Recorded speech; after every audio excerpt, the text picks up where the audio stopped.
Innal hamdalillah nahmaduhu wa nasta'inuhu wa nastaghfiruh wa na'udzu billahi min syururi anfusina wa sayyiati a'malina. Man yahdihillahu fala mudhillalah wa man yudlilhu fala hadiyalah.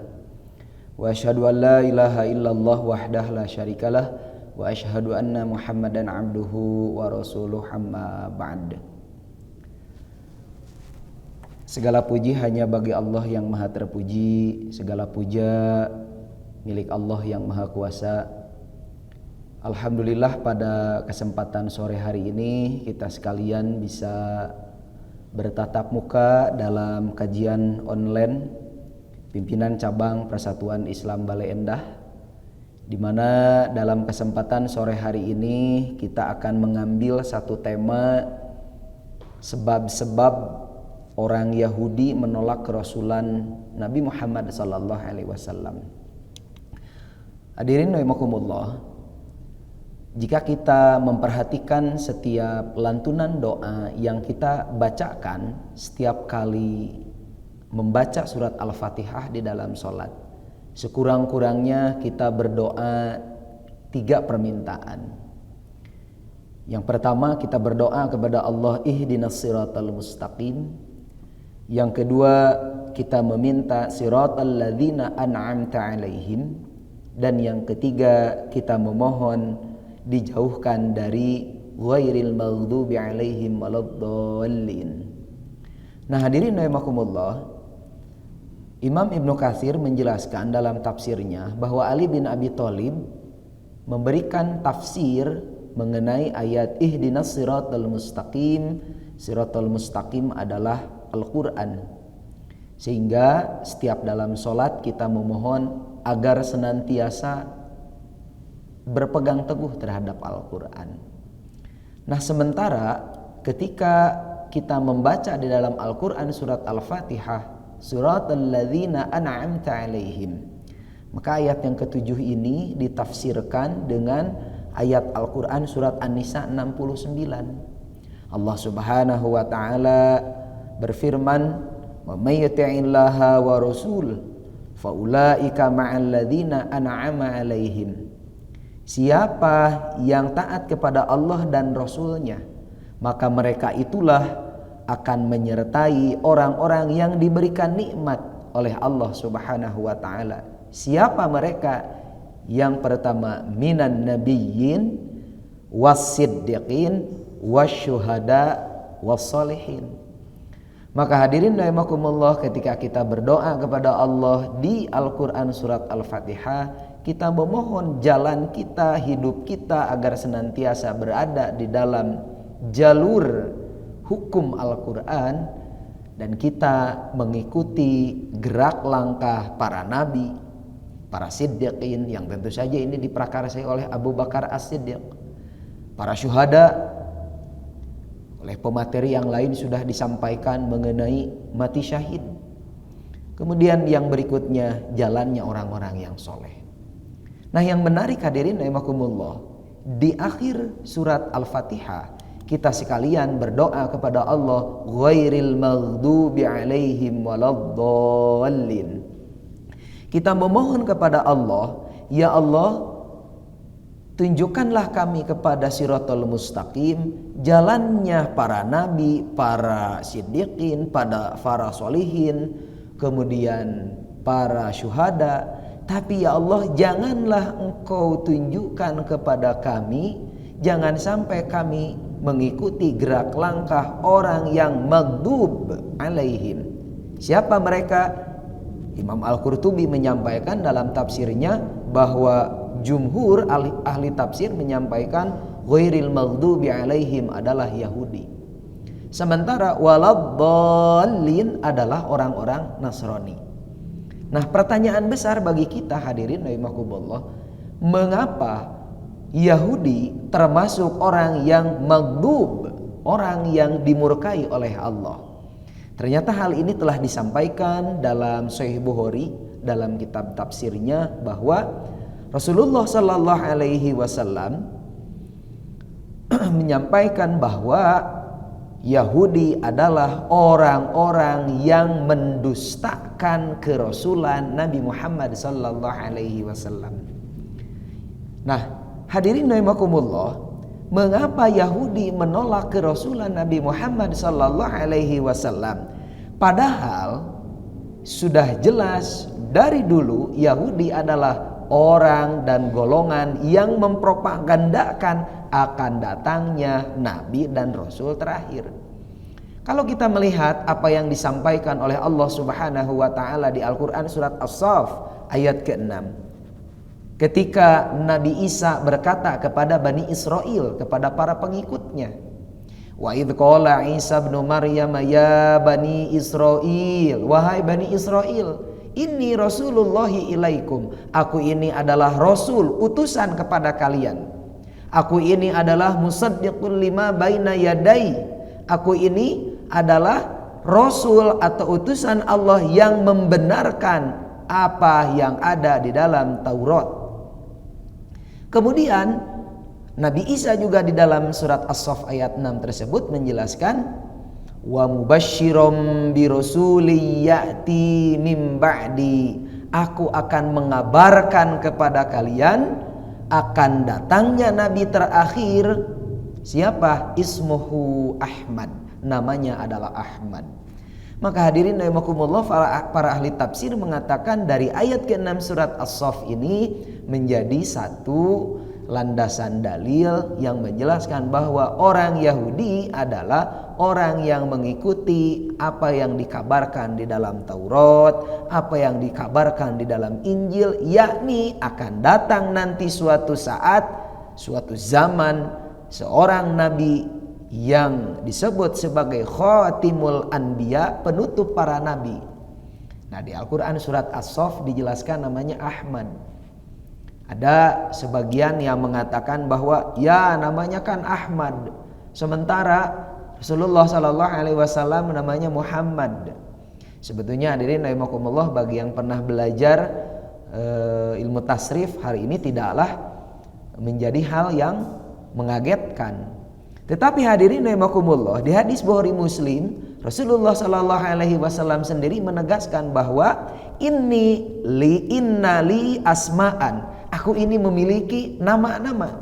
Maka di antara nama Rasulullah sallallahu alaihi wasallam, ana Muhammadun wa ana Ahmadun, aku ini adalah Muhammad dan aku ini adalah Ahmad. Kata beliau, wa anal mahi, aku juga al-mahi. Apa itu al-mahi? Al-mahi adalah alladzi yamhullahu bil kufra. Al-mahi adalah Rasulullah sallallahu alaihi wasallam memiliki tugas sebagai penghapus kekafiran. Beliau juga menyatakan dalam hadis ini bahwa nama beliau adalah wa ana al-hasyirul ladzi yuhsyarun nas ala qadamai. Aku adalah al-hasyir, aku adalah yang mengumpulkan umatku. Kemudian beliau juga mengatakan wa ana al-aqibul ladzi laisa ba'dahu ahadun. Aku adalah al-aqib, di mana aku adalah yang paling terbelakang. Maka hadirin rahimakumullah, ini adalah dalil yang menjawab tentang ngeyelnya orang-orang yang tidak mau menerima kerasulan Nabi Muhammad sallallahu alaihi wasallam. Nah, berikutnya hadirin rahimakumullah, di antara alasan yang lain mengapa orang Yahudi tidak mau menerima kerasulan Nabi Muhammad sallallahu alaihi wasallam. Kalau kita melihat Rasulullah sallallahu alaihi wasallam ini terlahir dari golongan Quraisy. Bahkan kalau kita melihat dari tafsir surat Quraisy, di tafsir Ibnu Katsir ada hadis riwayat Al-Baihaqi yang dikeluarkan oleh beliau di dalam kitab Al-Mustadraknya. Nah, Rasulullah sallallahu alaihi wasallam mengatakan bahwa Quraisy itu memiliki 7 kelebihan yang tidak dimiliki oleh golongan manapun. Di antaranya adalah anni minhum wa annan nubuwata fihim, bahwa aku berasal dari golongan Quraisy. Nah, hadirin rahimakumullah, lahirnya Rasulullah sallallahu alaihi wasallam dari golongan Quraisy ini ternyata mendapatkan penolakan dari orang-orang Yahudi.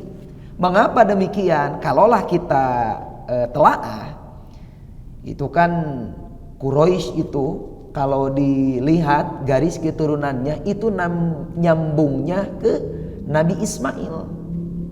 Sementara Nabi Ismail terlahir dari istri Nabi Ibrahim yang bernama Hajar.